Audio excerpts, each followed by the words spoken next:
Welcome back, folks. Talking to Dinesh D'Souza. The new film is Police State. Dinesh, you were just describing how it works. And it's almost like free market forces can enable this to happen, right? And you talk about this in the film, how the FBI has been incentivized somehow to go after people. And it's happening more and more and more and more.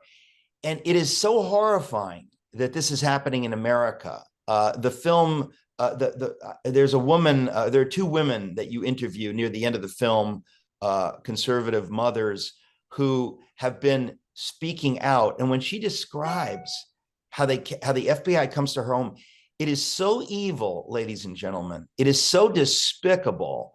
You need to be activated against this, because this is just an abrogation of everything we have held dear in this great nation. Who are those women at the end, Dinesh, that you interview?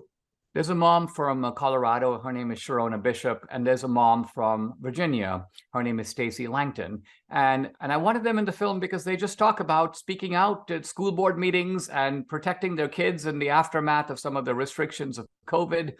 And guess what? In the one case, there's sort of this creepy surveillance with a helicopter overhead. In another case, they come smashing through Sharona's door, and she describes what happens to her family in riveting detail. See, I think the profound question here is this: not only the brutality, but what would make an ordinary FBI agent, who you have to assume is a normal guy, he has a wife and kids, lives in a 3-bedroom house, what would make that guy smash into the home of a normal family, or even of a 70-year-old grandmother, grab her by the hair and pull her to the ground, twist her arms behind her back and put handcuffs on her? If she resists, pull her down the stairs into the street where her neighbors come out and gawk at her. I mean, this level of brutality and humiliation, what would cause a nice guy to do such a bad thing?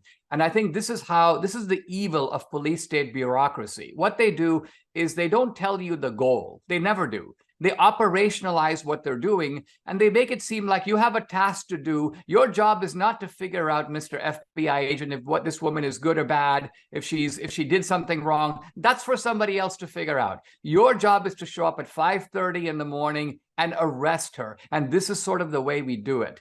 I remember, Eric, an interview I saw with the guy who was basically a sniper who was brought in by the FBI to shoot David Koresh and some of the people at Waco. And they asked him, do you know who these people are? He goes, no. They go, well, what, you're willing to kill people? You don't even know what they did? He goes, listen, when I come in, all negotiations have failed. The US government points to someone and goes, there's a bad guy. Your job is to kill him. And that's what I do. So this was a guy, again, a normal guy, but by operationalizing his task, almost like he's in the military, go kill those bad guys, and he just follows orders.